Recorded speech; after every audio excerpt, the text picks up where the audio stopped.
Mesdames, Messieurs, bonsoir. Conférence de clôture donc, de cette première journée de Digital Change. J'espère que vous avez passé une bonne journée. Conférence de clôture, donc. Sachez qu'en mars 2019, Microsoft France installait son premier Microsoft Experience Lab du monde en France, à Nantes plus précisément.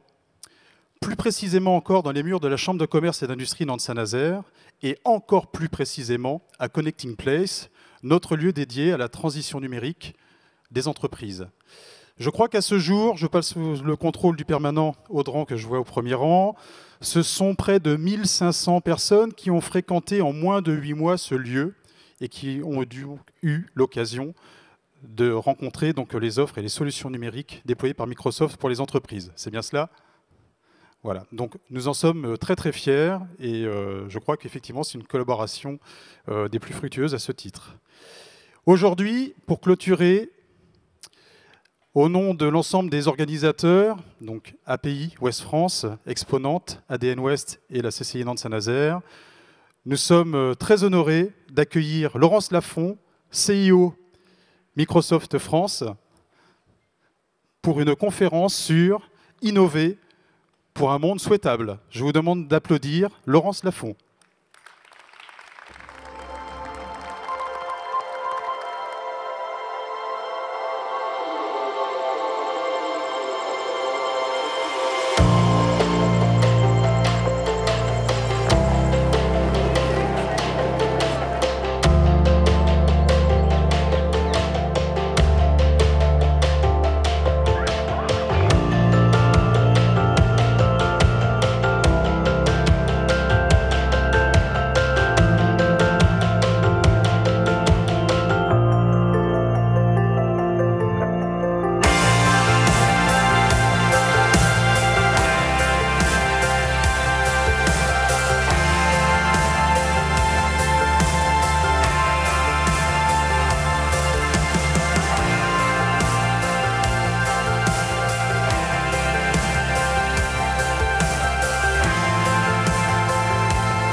Bonsoir à toutes, bonsoir à tous. Je suis ravie d'être là avec vous ce soir. Digital Change, bel événement que je découvre personnellement. Je n'étais pas là l'année dernière, donc c'est une belle opportunité pour moi de découvrir également l'ensemble des entreprises qui constituent l'écosystème au niveau régional. Je vous souhaite à toutes et tous une très belle année. Déjà, on va continuer. On a encore un peu de temps pour se souhaiter les vœux pour cette année 2020 et puis pour cette décennie qui s'ouvre. Dans un environnement qui est un environnement en profonde transformation, en profond changement. Je pense que ça ne nous a pas échappé, vous le voyez, l'impact du digital est extrêmement important aujourd'hui dans nos vies, dans notre travail, dans notre façon de travailler. Et on peut se poser la question, en tout cas, moi j'aime bien en début d'année me dire, bah, tiens, finalement, dans 10 ans, à quoi va ressembler ce monde-là ? Il y a beaucoup de prédictions sur le monde en 2030. Je ne sais pas quelle est votre vision de ce que sera le monde en 2030, si on sera entouré de véhicules tous autonomes, peut-être même déjà des véhicules volants. J'ai vu qu'il y avait déjà quelques belles expérimentations qui ont été présentées au CES. Si nos maisons seront totalement connectées, nos cuisines autonomes et intelligentes et parlantes et capables de tout préparer automatiquement. Et puis peut-être de manière encore plus importante, si nous aurons réussi dans le domaine de la santé, par exemple, à éradiquer certaines maladies, à soigner l'ensemble des cancers, c'est en tout cas une des promesses aujourd'hui des technologies de l'IA. Ou si dans le domaine de l'éducation, eh bien, chacun aura la capacité de se former de manière extrêmement personnalisée. Tout ça, ce sont des enjeux qui sont bien sûr des enjeux perceptibles aujourd'hui. Ce sont des solutions que l'on voit poindre.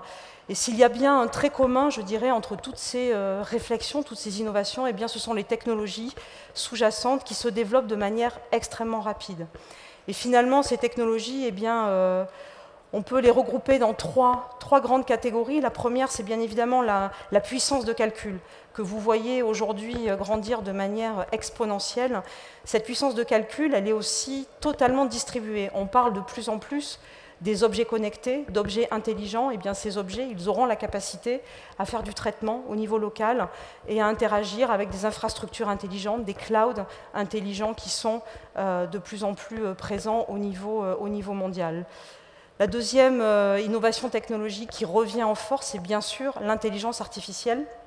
Vous en entendez parler énormément, cette intelligence artificielle, elle s'accélère, elle s'infuse dans l'ensemble de nos usages. Et aujourd'hui, il n'y a pas un domaine d'activité, enfin moi j'échange avec beaucoup de clients, beaucoup de partenaires en France, il n'y a pas un seul domaine d'activité qui ne soit pas aujourd'hui impacté, intéressé à l'intelligence artificielle et à cette réflexion de en quoi cette IA va nous permettre de développer de la croissance, de travailler différemment, d'être plus performant et de développer ce fameux homme augmenté et plus ingénieux finalement. Et puis le troisième point, c'est aussi notre façon d'interagir avec les machines, où là, on le voit, il y a de formidables innovations qui nous permettent de ne plus être finalement un peu l'esclave de la machine, de devoir taper pour interagir, mais au contraire, de reprendre complètement la main, d'être dans une interaction très centrée sur nous-mêmes, sur l'humain, avec la capacité d'interagir avec les yeux, avec la capacité d'interagir avec la voix, avec la capacité d'interagir également avec le mouvement. Et tout cela, ça fournit finalement aujourd'hui un socle d'opportunités formidables pour se transformer, pour aller chercher des leviers de croissance au sein des organisations, des entreprises, quelles qu'elles soient. Et c'est vraiment ce sur quoi, je dirais, nous sommes bien évidemment mobilisés également chez Microsoft. Alors cette formule, on est quand même une boîte de tech, donc il fallait bien que je vous mette une petite formule mathématique. En fait, c'est la façon que Satya Nadella a de décrire cette notion d'intensité technologique. On est vraiment convaincu aujourd'hui que toute entreprise, quelle que soit sa taille, quelle que soit sa localisation, va devenir une entreprise technologique. Alors je ne sais pas si cela vous parle, si vous vous considérez aujourd'hui toutes et tous comme des dirigeants ou des collaborateurs d'entreprises technologiques, mais c'est vraiment une réflexion qu'il faut porter. Pourquoi ? Parce que, il est nécessaire d'acquérir cette capacité à adopter les technologies qui se développent tout autour de vous, les adopter très rapidement. Il est également nécessaire de développer vos propres innovations technologiques, vos propres compétences en interne pour véritablement générer de la croissance, de la valeur ajoutée et de l'impact grâce à ces technologies. Et tout cela dans un contexte de confiance. Et finalement, si on l'a mis en puissance trust, puissance confiance, c'est parce que c'est un sujet qui est extrêmement important et qui, pour nous, est le vecteur d'une innovation responsable, d'une innovation porteuse de croissance, où que l'on soit. Alors, dans ce contexte et dans ce cadre, la mission de Microsoft, elle est très simple. Notre mission, elle est de permettre à chaque individu et chaque organisation sur la planète de réaliser ses ambitions. Quand on voit qu'on est relativement convaincu aujourd'hui que ces ambitions, elles sont portées par la technologie, c'est véritablement notre raison d'être que d'aider, grâce à cette technologie, de vous aider à réaliser vos propres ambitions. Et cela, au niveau de la planète, on a modestement la volonté, l'envie de permettre aux 7 milliards d'habitants, de permettre aux centaines de millions d'organisations de tirer profit de ces technologies, de tirer profit de toutes ces innovations pour se développer, pour croître, et pour mieux vivre. Alors, je voudrais partager avec vous quelques chiffres qui me semblaient quand même assez intéressants pour illustrer la vitesse faramineuse à laquelle les choses évoluent et puis surtout les sujets sur lesquels finalement, pour capitaliser sur tout ce potentiel, on doit se concentrer. 50 milliards d'objets connectés en 2030. Alors, je ne sais pas combien vous avez d'objets connectés autour de vous aujourd'hui, mais je peux vous assurer que vous allez en avoir beaucoup, que ce soit dans votre environnement personnel ou professionnel. Ces objets connectés, ce sont de formidables opportunités de capture d'informations qui sont au plus près du terrain, qui sont au plus près des équipements, des informations qui vont permettre de mieux appréhender ce qu'il se passe autour de nous, de prendre des décisions différemment.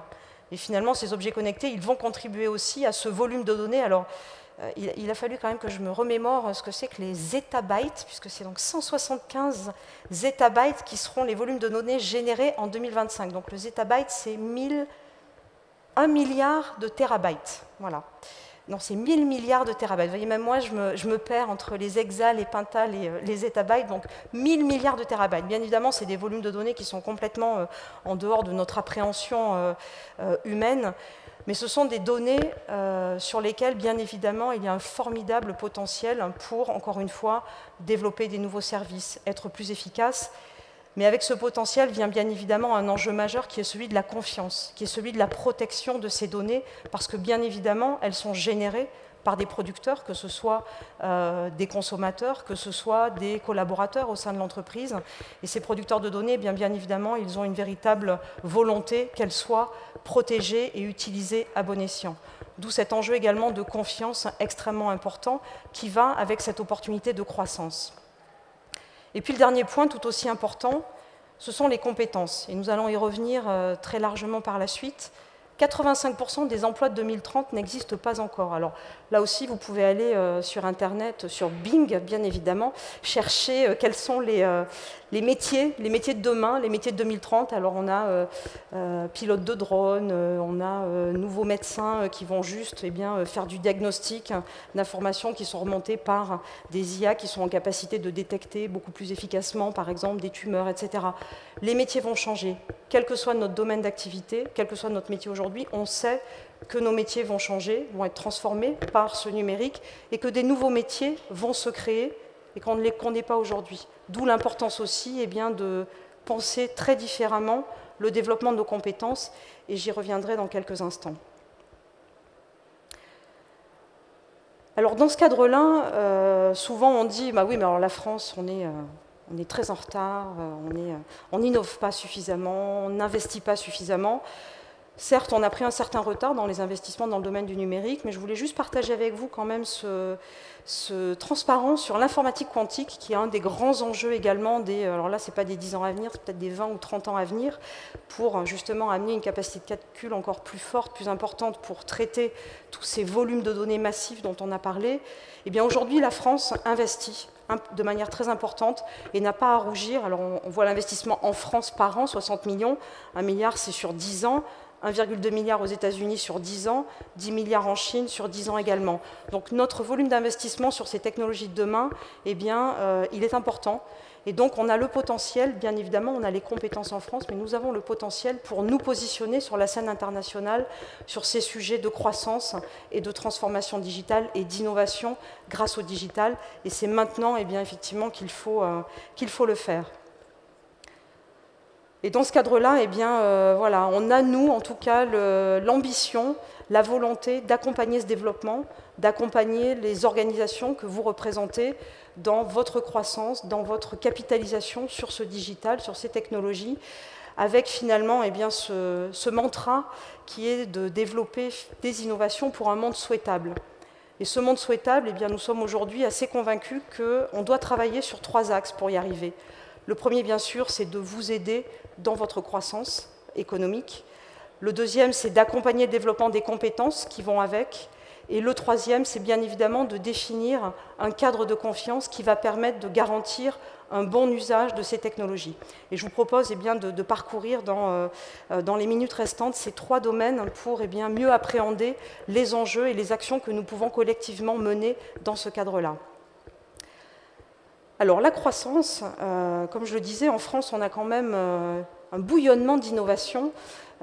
J'étais ravie de voir l'émergence du fameux Next 40, donc ce sont le CAC 40 de demain, donc ces 40 pépites, ces 40 entreprises, ces 40 scale-up, quel que soit le nom qu'on leur donne, qui sont des fleurons de l'économie, ou en tout cas qui ont des perspectives de croissance extrêmement importantes en France. C'est 5 milliards d'investissements dans les startups, rappelons-le quand même, on a des investissements publics extrêmement importants, ce sont des écosystèmes, ce sont des labs, ce sont beaucoup d'activités qui ont vocation à finalement fertiliser et motiver ce développement d'innovation au niveau français. De nombreuses entreprises en France sont à la manœuvre, je dirais, sur ces innovations-là, et encore une fois, pas que des grandes, bien évidemment, des startups, des PME, des ETI investissent et innovent grâce au digital et se transforment grâce au digital en exploitant ce gisement de données. Vous avez tous des données dans vos organisations inexploitées aujourd'hui, ça c'est sûr. Je ne vais pas m'amuser à faire un sondage maintenant, on n'aurait pas le temps, mais regardez au sein de vos organisations quelles sont les données que vous produisez au travers des équipements, au travers de vos collaborateurs, au travers de vos clients, etc. Et qu'est-ce que vous faites aujourd'hui de ces données? Vous serez sûrement peut-être dans cette catégorie, 73% des données professionnelles ne sont pas analysées. Nous avons des gisements de croissance extrêmement important au travers de ces données non analysées aujourd'hui. Et je voudrais juste revenir sur quelques exemples de clients. Alors, j'ai bien sûr pris des clients régionaux, donc on va commencer avec Beneteau. Beneteau qui s'est transformé et qui a réussi à améliorer formidablement son efficacité opérationnelle aussi, grâce à ces données exploitées, bien évidemment, en tirant parti des infrastructures cloud Azure. Je vous propose d'envoyer la vidéo.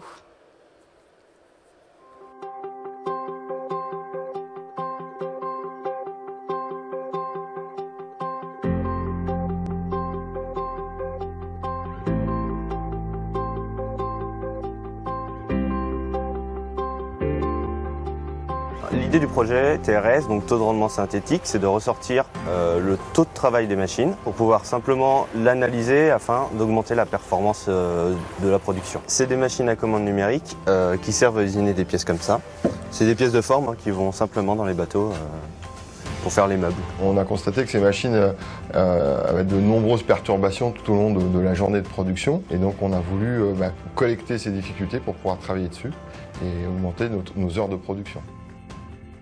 Power BI, c'est une solution qui est adaptable, hyper simple à utiliser, qui est, on va dire, accessible à toute personne qui connaît un petit peu l'informatique. Et la plateforme Azure, elle ouvre énormément de possibilités de récupération de données. Microsoft Power BI, ça nous a permis d'être plus performants, car beaucoup plus réactifs. Ça nous a simplifié notre travail de tous les jours, de suivi, d'analyse, de réactivité sur les aléas. Ça permet à nos chefs d'équipe de voir tout de suite où il y a des défaillances et de se rapprocher des opérateurs pour aller en soutien avec eux. Ça nous a permis d'aller beaucoup plus loin dans la partie analyse. La mise en place de TRS 2.0, c'est un petit peu comme si on avait mis une boîte noire sur nos machines. Et donc aujourd'hui, on sait revenir sur l'information, on sait analyser ce qui s'est passé dans les programmes et identifier les problèmes rencontrés par l'opérateur. Et donc là, on arrive du coup à mettre en face des plans d'action qui sont réellement efficaces. Et ce qui est génial avec le TRS 2.0, c'est que les opérateurs ont adhéré et c'est plus conflictuel parce que les données viennent de la machine. Ce sont les véritables données de production de la journée, de l'heure, de la semaine. Ils sont nombreux à me dire, on ne reviendrait pas en arrière parce qu'on a vu l'évolution sur nos machines et on passe de meilleures journées. On est très crédible aujourd'hui quand on parle de nos équipements puisqu'on est capable de sortir des données très précises. On a la possibilité aujourd'hui de produire comme si on avait acheté une machine de plus. J'en rêve de la maintenance prédictive, pour moi c'est l'étape d'après. En production, on déteste voir les machines arrêtées et là on sent qu'on va franchir encore une étape dans un futur proche, j'espère, avec ce nouvel outil. Voilà, on voit avec cet exemple un fleuron de l'industrie, une entreprise hautement traditionnelle et bien capitalisée, encore une fois, sur le potentiel des données pour se transformer, être plus efficace, aller plus loin. Alors on a d'autres exemples, je ne vais pas rentrer dans les détails, je n'aurai pas le temps aujourd'hui. Je voulais juste mentionner deux autres projets très rapidement. Copix, que vous connaissez très certainement, je ne sais pas, ils sont peut-être dans la salle d'ailleurs, une start-up de la région qui a développé également un projet de remontée d'informations à base de capteurs. Donc ils plantent non pas des graines mais des capteurs dans les champs pour superviser ce qu'il se passe. Et donc regarder par exemple le comportement d'un cheptel d'animaux, voir s'ils sont calmes, s'ils sont agités, etc. et prendre des actions en fonction de cela. Ou bien décider à distance du moment où il va falloir aller récolter par exemple des haricots, des petits pois, etc. parce qu'on aura eu une supervision, une remontée d'informations à partir de ces capteurs qui sont installés dans les champs. Le domaine agroalimentaire a de formidables opportunités de développement, d'accélération de la productivité, d'efficacité dans l'élevage, dans les cultures, etc., grâce également aux nouvelles technologies et à ces objets connectés. ETT, autre exemple également, fabricant d'équipements de chauffage, qui là aussi a utilisé toutes les données qu'ils avaient à disposition pour mettre en place des systèmes de maintenance prédictive, de prévention de panne, etc. Et donc là aussi, capitaliser encore une fois sur des données qui sont là pour optimiser des processus internes et être plus efficace au quotidien. Donc quelques exemples de projets. Je n'ai pas pris des projets de très grand compte parce que justement c'est important de comprendre que ces technologies elles sont véritablement à la portée de chacun et elles peuvent effectivement bénéficier à tout type d'organisation, quelle que soit sa taille en France. Alors les compétences, on voit, je dirais, un gisement majeur d'opportunités grâce à ces données, grâce à ces innovations, grâce à ce digital, cette intelligence artificielle. Et très rapidement, on est confronté à un enjeu majeur qui est celui des compétences, que ce soit les compétences au sein des organisations. Là aussi, il n'y a pas une seule entreprise en ce moment qui ne me dise pas mais j'arrive pas à recruter, c'est l'enfer pour aller chercher des développeurs, il faut que je fasse évoluer les compétences en interne chez moi pour que les gens comprennent mieux aussi comment ces technologies fonctionnent et à quoi elles peuvent servir, etc. Donc l'enjeu sur les compétences, il est clé. On a un vrai déficit de compétences par rapport aux besoins en France aujourd'hui, qui se somment en dizaines de milliers de personnes. Donc on pourrait aller vers le plein emploi en France si on arrivait aussi à développer davantage de formations et de compétences dans le domaine du digital. Je vous ai partagé ici deux éléments intéressants. Un, 61% des offres d'emploi aujourd'hui et dans les années à venir ne vont pas être dans les entreprises de la tech. Donc ce n'est pas Microsoft qui va recruter le plus de développeurs, de data scientists, de techniciens du numérique, etc. C'est vous.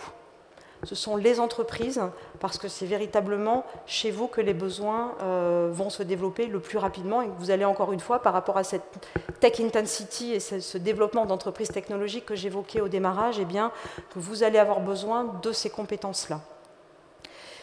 On a fait une étude avec LinkedIn, je voulais juste partager sur les métiers les plus recherchés en 2020. Alors l'étude est vraiment très très récente, donc ce sont des données très fraîches. Je vous laisse regarder. Ce n'est pas que dans la tech, c'est les métiers les plus recherchés en France. Alors certes c'est sur LinkedIn, donc on a peut-être un petit biais d'analyse, mais pour autant, beaucoup sont bien évidemment dans le domaine de la technologie et dans le domaine de la data. Délégués à la protection des données. Quand je vous parle des enjeux sur la confiance, on va y revenir dans un instant, c'est un vrai sujet qui touche également l'ensemble des organisations. Ingénieurs en intelligence artificielle, spécialistes en sécurité, etc., etc. Il y a un véritable besoin, bien évidemment, sur le marché de compétences dans ce domaine-là. Et si on continue comme aujourd'hui, on n'arrivera pas à closer, fermer ce gap de compétences. Donc par rapport à cela, nous avons souhaité chez Microsoft nous impliquer sur une action qui nous permette de contribuer, je dirais, au développement de ces compétences en allant chercher finalement des ressources en dehors des sentiers battus. Alors messieurs, je suis désolée pour vous, mais on va aussi essayer de travailler effectivement un équilibre de genre un peu plus développé dans les années à venir dans le domaine de la tech. 81% des professions émergentes sont aujourd'hui exercées par des hommes, donc c'est super, mais je pense qu'il y a aussi, on le voit par rapport aux enjeux, par rapport aux besoins, une formidable opportunité pour nous les femmes, de nous développer dans ces métiers-là, d'aller acquérir ces compétences et de trouver des emplois dans le domaine de la technologie, dans le domaine du numérique. Et puis, un autre chiffre qui me semblait intéressant, 40% des demandes émanent des villes françaises. Donc là aussi, on sort du parisianisme que l'on a parfois sur ces sujets d'innovation techno, et bien au contraire, bien évidemment, beaucoup de besoins, beaucoup d'innovation, de transformation se passent sur le terrain, se passent dans les villes, se passent dans les régions. Je pense que l'événement auquel nous participons aujourd'hui en est un formidable exemple. Donc, comment travailler sur ces sujets d'inclusion numérique dans le domaine des compétences, d'inclusion territoriale. C'est un des grands enjeux que nous nous sommes fixés au sein de Microsoft France, et nous avons décidé de lancer le programme École IA Microsoft, dont j'espère vous avez tous entendu parler, puisque nous avons inauguré la semaine dernière avec beaucoup de fierté l'école à Nantes, l'école IA Microsoft. Donc ce projet, il est né en fait il y a un peu plus de presque 2 ans maintenant, de cette volonté justement d'offrir l'opportunité de développement de métiers dans le domaine de l'intelligence artificielle à d'autres profils que les profils traditionnels auxquels on peut penser, c'est-à-dire des Bac+5, des Bac+10, des data scientists, des PhD, etc. Bien sûr, il nous faut ces profils-là pour travailler sur des sujets de recherche amont, mais nous avons aussi besoin de développeurs en data, en IA, eh bien, notre vraie conviction, c'est que ces développeurs, on n'a pas besoin de formation très longue. Et on peut offrir à des personnes qui sont en reconversion, qui sont en recherche d'emploi, une opportunité de se développer dans ce domaine. C'est ce que nous avons fait avec l'école IA Microsoft, où on a globalement un cursus de 7 mois de formation théorique, 12 mois de contrat de professionnalisation, qui va permettre à des personnes, encore une fois, isolées de l'emploi, qui souhaitent se reconvertir, de développer ses compétences et de trouver un emploi dans le domaine du développement en data et IA. Première promotion, 100% de succès à la sortie, donc ils sont tous embauchés. Alors il y en a un qui a souhaité poursuivre ses études et l'autre qui a souhaité lancer son entreprise. Mais on les a comptés bien évidemment dans les sorties à succès. Tous les autres sont en CDI dans des entreprises qui ont besoin de ces compétences-là. Donc c'est une réussite. On est passé d'une formation, d'une promotion en mars 2018 à 20 promotions en 2020, dont, comme je le disais, une promotion à Nantes, et nous en sommes ravis. Et l'ambition pour nous, bien évidemment, c'est de faire de plus en plus de promotions sur l'ensemble du territoire national pour permettre à chacun, encore une fois, de profiter de ces opportunités. Et là aussi, dans ces enjeux d'inclusion numérique plus forte, d'opportunités offertes à tous, nous avons créé une promotion dite Ambition féminine, 80% de femmes, qui s'est très très bien passé. On a même notre partenaire Simplon, qui est le partenaire académique avec lequel nous travaillons sur ce projet, qui a décidé de mettre une sociologue sur l'analyse en fait du mode de fonctionnement de cette promotion 80% femmes versus les autres promotions, parce qu'ils ont trouvé qu'il y avait quand même des trucs sympas en termes de collaboration. C'était un petit clin d'œil sur la capacité qu'on a aussi, voilà, en mettant plus de femmes et en tout cas une approche plus équilibrée, de travailler différemment, et c'est ça qui fait la richesse aussi, bien évidemment, des organisations. Et puis nous allons cette année lancer une promotion donc, sur notre campus à Issy-les-Moulineaux, qui est une promotion pour des profils atypiques. Donc nous allons tester en fait une promotion dans laquelle nous allons intégrer des autistes Asperger et haut potentiel, parce que là aussi nous sommes assez convaincus qu'il y a bien évidemment une opportunité à saisir et à proposer à des personnes qui aujourd'hui franchement sont très isolées de l'emploi, ont beaucoup de difficultés à rentrer dans les organisations. On souhaite tester la capacité à les intégrer beaucoup plus fortement, beaucoup plus facilement, notamment sur ces métiers autour de l'intelligence artificielle. Voilà, donc c'est un projet qui nous tient vraiment à cœur parce que c'est la démonstration que l'IA, ce n'est pas réservé à une élite, ce n'est pas une opportunité que pour quelques-uns, mais au contraire, c'est une opportunité pour tous et nous sommes convaincus que c'est comme ça qu'on arrivera à faire aussi de ces technologies, du numérique, des leviers de croissance pour l'ensemble des organisations et pour l'ensemble des populations. L'autre projet que nous avons lancé autour de l'IA aussi, qui est un sujet bien sûr qui nous tient particulièrement à cœur parce que, comme je disais en préambule, complètement intégré dans les enjeux d'innovation des organisations, c'est l'AI Business School. Parce qu'on s'est dit c'est bien de s'occuper des formations techniques, mais quid des décideurs dans les entreprises? Les chefs d'entreprise, de PME, d'ETI, les directeurs marketing, les directeurs des ventes, etc., doivent aussi mieux comprendre ce que c'est que l'IA, mieux comprendre ce que c'est que cette technologie, pas tant dans les détails techniques, mais dans l'impact que cela peut avoir, encore une fois, sur une stratégie d'entreprise, le développement de nouveaux services, l'optimisation de processus métiers. On l'a vu tout à l'heure avec le cas de Beneteau, par exemple.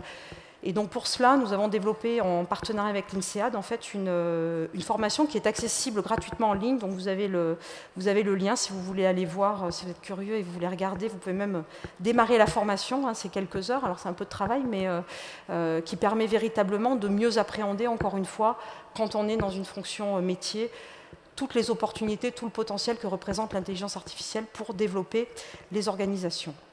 Et on a aujourd'hui plus de 400 000 personnes qui ont suivi cette formation.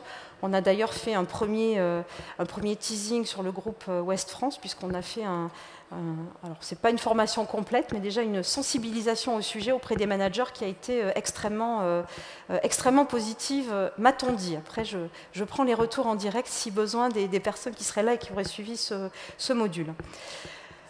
Voilà sur l'ambition autour des compétences et sur la nécessité absolue de vraiment travailler, encore une fois, à l'ouverture de ce marché et permettre à un maximum de personnes de profiter de ces opportunités d'emploi et de développement dans le domaine du numérique. Le dernier point que je voulais évoquer, c'est la confiance. Je le mentionnais initialement. On ne pourra pas développer ce monde souhaitable, hein, ces innovations pour un monde souhaitable. On ne pourra pas développer un environnement de croissance sans bien évidemment s'interroger sur la confiance et garantir que la confiance, elle soit là, que ce soit au niveau du grand public ou que ce soit bien sûr au niveau des organisations. Pour moi, la confiance, elle repose sur trois piliers. La confidentialité des données, je l'évoquais en préambule, hein, toutes ces données que nous générons.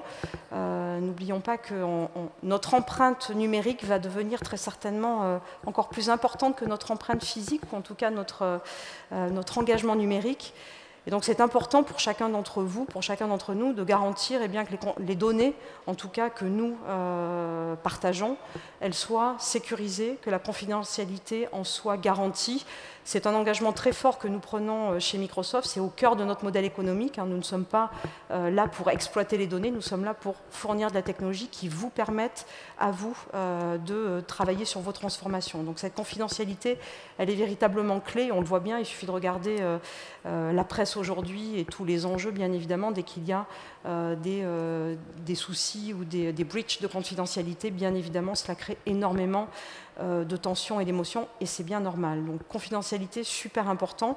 Le deuxième point pour développer cette confiance, c'est la sécurisation de l'environnement et du cyberespace. On parle beaucoup de cybersécurité actuellement. Alors, je ne sais pas combien, là encore, je fais des sondages sans prendre le pouls, mais combien d'entre vous ont subi une cyberattaque dernièrement, que ce soit du phishing, des malwares, enfin là, vous avez tout un panel, hélas, extrêmement développé.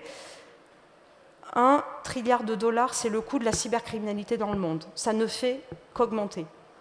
On est véritablement dans une course entre les gendarmes et les voleurs, donc nécessité bien évidemment d'investir massivement pour essayer d'isoler, pour essayer de prévenir, pour essayer d'empêcher bien évidemment ces cyberattaques qui sont encore une fois en augmentation constante. Ça, ce n'est pas qu'un sujet français, c'est un sujet international. Et ne croyez pas que les petites entreprises ne soient pas la cible des hackers, hein, ou des cyberattaquants. Elles le sont tout autant que les grands groupes, avec des finalités qui peuvent être tout à fait variables. Donc par rapport à cela, eh bien, nous avons bien sûr une responsabilité majeure en tant que partenaire technologique, en tant que fournisseur d'infrastructures, de services cloud ou d'applications, eh bien, de garantir bien évidemment au maximum cette sécurité. Pour vous donner juste un ordre de grandeur, hein, aujourd'hui chez Microsoft, c'est 1 milliard de dollars d'investissement par an en recherche et développement juste sur le sujet de la sécurité.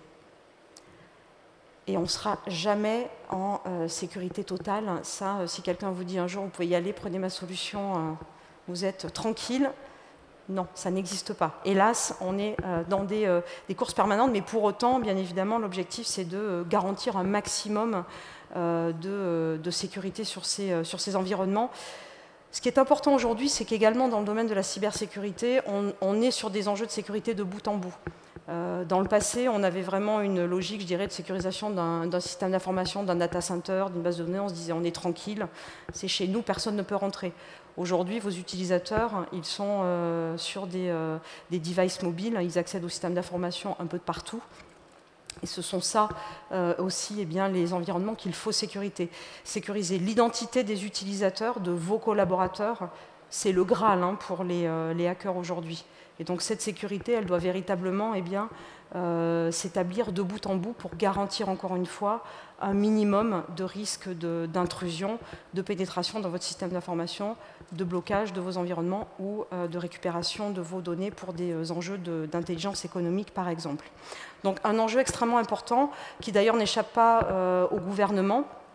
Je voulais juste rappeler l'appel de Paris. Alors, je ne sais pas si cela évoque quelque chose pour vous, mais donc l'année dernière, au mois de novembre, le président Macron a lancé l'appel de Paris auprès d'États, auprès d'entreprises, auprès d'organismes publics, eh bien, pour finalement que tout le monde se mobilise dans le développement d'initiatives communes qui permettent de sécuriser le cyberespace et de prise d'engagement commun qui permettent de sécuriser le cyberespace.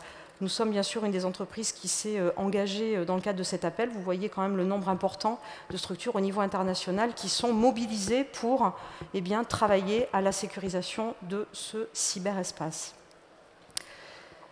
Je ne peux pas parler de confiance sans parler bien sûr d'éthique, et notamment dans le domaine de l'intelligence artificielle. C'est un enjeu absolument clé. On n'arrivera pas à démocratiser ou faire en sorte que les organisations soient à l'aise dans l'utilisation de l'IA si on ne traite pas les enjeux d'éthique et d'usage responsable de l'IA qui sont associés. Je pense que vous avez tous vu les nombreux articles de presse autour de la reconnaissance faciale qui suscitent énormément de débats aujourd'hui. Faut-il autoriser la reconnaissance faciale ou pas? Nous avons clairement souhaité et demandé que les États opèrent une régulation dans ce domaine-là, parce que nous considérons aujourd'hui que c'est une technologie qui doit être régulée pour en assurer justement un usage positif et responsable. Donc, dans le domaine de l'IA, nous avons, comme beaucoup d'autres structures, développé ce qu'on appelle un cadre et des principes pour le développement et l'utilisation d'une IA éthique et responsable, qui sont là. Je ne vais pas vous les rentrer dans le détail, ce serait trop long, mais simplement ces principes, on les utilise au quotidien.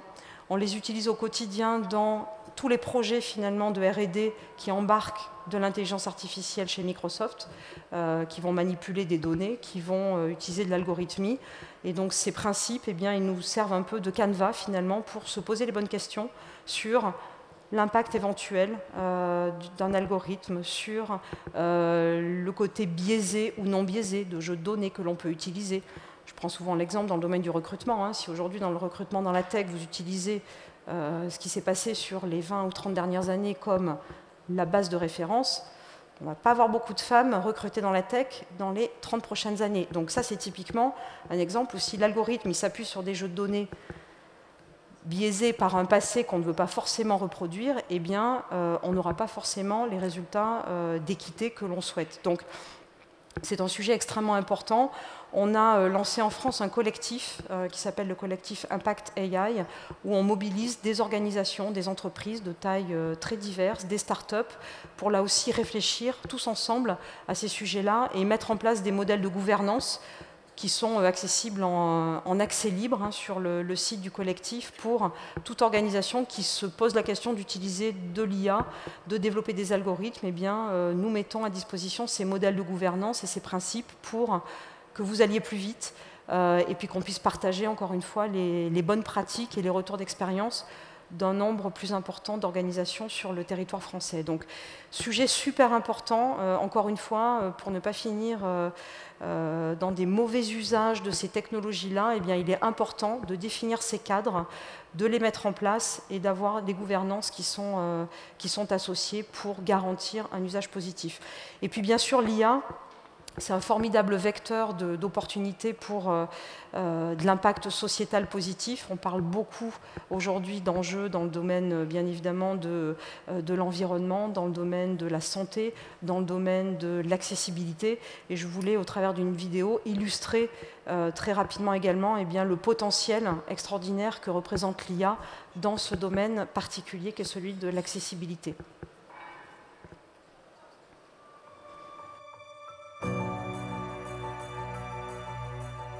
We have so many people who are non-verbal, but still have so much to say.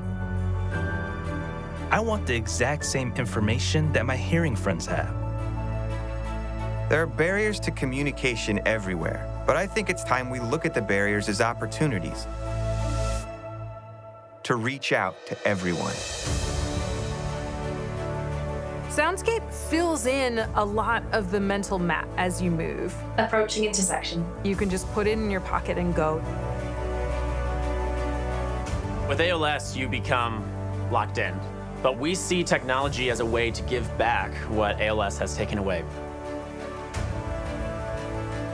There's no better feeling than to hear a child say something that they've wanted to say and the look on their face after they've been able to say it. When it's reading, I see spaces between the words, and it's easy to focus on. Anjay realized that here was something that could change his life.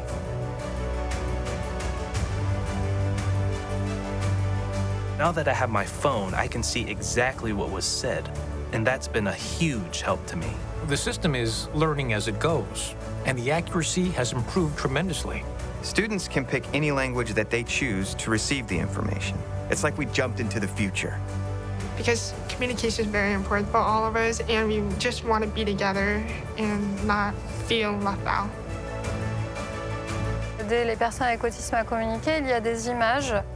Je parle, je donne une information à Arthur et elle est traduite par l'application El Picto instantanément en pictogramme et après d'une façon orale. Va t'habiller et te brosser les dents. On va pouvoir remettre en place une communication qui est plus spontanée. Je crois que ça aide à recréer du lien. Both my wife and I are totally blind, and we have a 3-year-old son that's in preschool. He can see, but his parents can't. So to be able to know what's going on at his school is everything. The Seeing AI app has the ability to allow me access to the visual world. Artificial intelligence is beginning to have an impact on the lives of people with disabilities, but it's only going to grow. There is still so much out there to be done.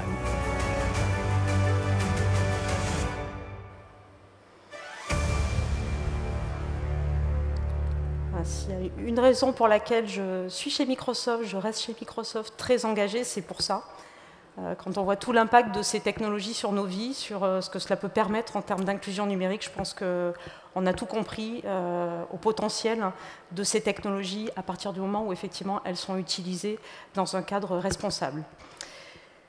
Je ne pouvais pas finir, c'est la semaine de Davos, le Forum économique mondial. Vous le savez, on va beaucoup parler, enfin je dis on, ils, parce que je n'y serai pas, hélas, j'aimerais bien être là-bas, mais ils vont beaucoup parler bien sûr de climat et des enjeux autour du réchauffement climatique, qui sont bien évidemment des enjeux colossaux qui nous concernent tous. Et je voulais revenir en conclusion sur les annonces que nous avons faites la semaine dernière chez Microsoft, qui sont des annonces absolument inédites, extrêmement fortes sur le marché, puisque nous avons pris des engagements d'être carbone négatif d'ici 2030. Donc c'est même pas carbone neutral on l'est depuis 2012 en fait, mais donc d'aller encore plus loin et véritablement de travailler massivement à la réduction de notre empreinte carbone d'ici 2030. C'est par exemple la garantie d'ici 2025 que 100% de nos data centers au niveau mondial, on a 54 régions dans le monde, y compris en France, et bien que ces data centers seront tous alimentés par des énergies renouvelables. C'est un des engagements qui a été pris. On est allé plus loin puisque nous avons pris l'engagement également d'ici 2050 de retirer, donc de contribuer à retirer l'intégralité des émissions carbone de Microsoft depuis notre création en 1975. Donc là aussi, il y a du boulot, mais c'est un engagement fort qui a été pris. Et puis enfin, nous allons créer un fonds climat, un fonds d'innovation donc pour le climat, dans lequel nous injectons $1 milliard pour aider là aussi des structures, des startups à innover sur des nouvelles solutions qui vont nous permettre de contribuer à la réduction du réchauffement climatique, qui encore une fois est un enjeu sociétal, mondial pour chacun d'entre nous. Voilà, être une entreprise responsable, une entreprise digitale responsable, c'est ça, c'est investir bien sûr dans des technologies qui vont permettre de servir tout le monde, qui vont être utiles pour tous, qu'on soit des individus, qu'on soit des organisations, qui vont bien sûr permettre d'accompagner la croissance. Et en tout cas en France, c'est bien évidemment un de nos moteurs de vous aider à croître. Nous, on est content quand on a un impact sur la top line, sur les résultats, bien évidemment, de nos clients. Et on est très fiers de contribuer aussi au développement de la France au niveau international. Donc cette croissance, elle est clé et elle ne peut pas se faire à n'importe quel prix. Je pense que vous l'avez compris, l'engagement sur les compétences, l'engagement sur la confiance sont absolument clés. En tout cas, on en est convaincu chez Microsoft, clés pour faire en sorte que ces innovations, elles soient pour un monde souhaitable, pour un monde dans lequel tout le monde peut capturer son plein potentiel. Je vous remercie.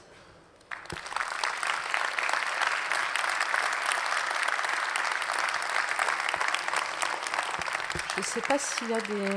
Non, il n'y a pas de questions, il y a pas... Enfin, je ne sais pas très bien s'il y avait une prévision de session de questions-réponses ou pas du tout, ou si... Une ? Non ? Je vois quelqu'un qui me fait ça, non, je ne sais, je n'arrive pas à décoder. On est bon? Sauf s'il y a une question, enfin, on est là entre nous, c'est la fin de journée. Si il y a le cocktail derrière, donc je ne veux pas non plus... mais s'il y a une question ou une réflexion, enfin, c'est toujours intéressant aussi, je vais descendre parce qu'en fait c'est un peu...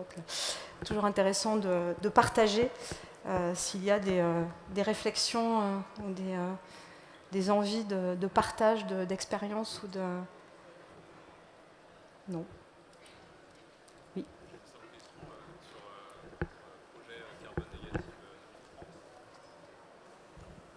Oui, sur votre projet Carbone Négatif 2030, est-ce que vous allez décliner ce projet en France ou ce sera mené à l'échelle monde? Comment ce sera? Oui, c'est décliné partout au niveau mondial. Donc il y a un plan d'action qui est macro et sur lequel nous travaillons effectivement pour la déclinaison dans l'ensemble des pays, absolument.